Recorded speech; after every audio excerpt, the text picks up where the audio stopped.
कधी कधी काय होतं, त्याचा तर्क वेगळा असतो, तो वेगळ्या संस्कृतीमध्ये वाढलेला असतो, त्याची उत्तर सांगण्याची त्याची अडचण, त्यानं लावलेला तर्क काहीतरी वेगळा असतो आणि आपण त्याच्यावरती ओरडतो.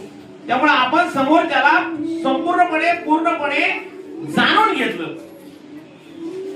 समोर त्याला आपण काय केलं पाहिजे, जाणून घेतलं पाहिजे. जाणून घेतल्याशिवाय त्याच्यावर ओरडणं किंवा खवळणं अशी चूक आपण कधीही करायची नाही. आपल्या संत सेवालाल महाराजांचं मी काल परवा भाषणामध्ये तुम्हाला सुंदर उदाहरण सांगितलं. जाणजो, छानजो, पथमानजो. जाणून घ्या, छानून घ्या आणि नंतर त्याला मान्य करा. बरोबर आहे की नाही? कुणाचं वाक्य आहे? संत सेवालाल महाराजांचं वाक्य आहे. जाणजो, छानजो, पथ मान